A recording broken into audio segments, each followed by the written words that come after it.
The Tale of the Mummy. About 50 years ago, 4 explorers set about to go deeper into the catacombs than anyone before to find the real mysteries of the mummy.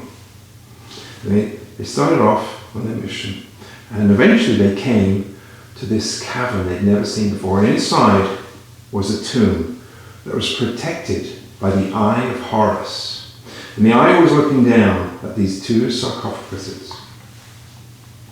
And they removed one and very carefully lift the lid. Inside was a bar with some hieroglyphics, and the first explorer removed that and started to decipher it.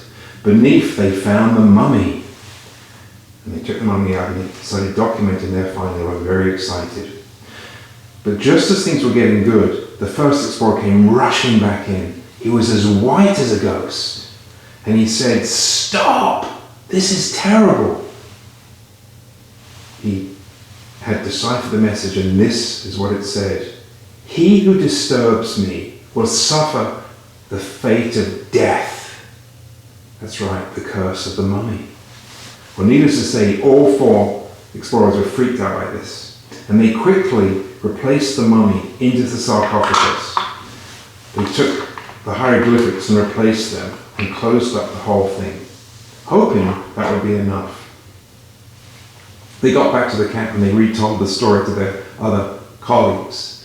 Well, needless to say, the colleagues were dubious. They had a few beers too, and they decided they'd come rushing up to the site too. And they opened up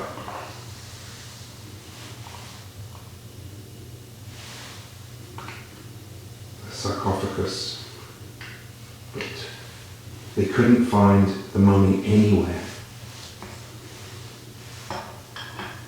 So they really didn't believe the story from the explorers.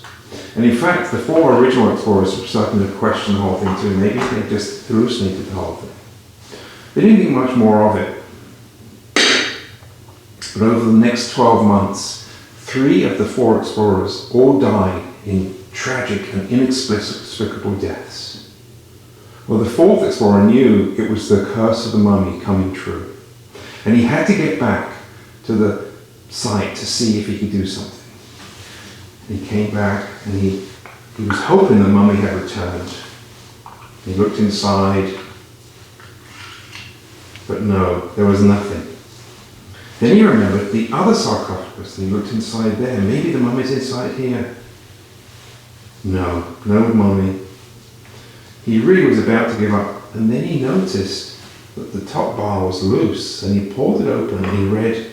There was some more hieroglyphics, and he read them very, very carefully. He said, "Never fear, Mummy's here." With a smile and a sigh of relief, the explorer opened up, and there inside was the mummy. He replaced the mummy into the original sarcophagus, closed everything up just as before, replaced the tomb as he'd found it, and closed up the lid, saying goodbye to the Eye of Horus. He was hoping that was enough. But he lived for another 50 years and he was happy and successful. So he'd finally broken the curse of the mummy. But he never went back to see the mummy again. Thank you.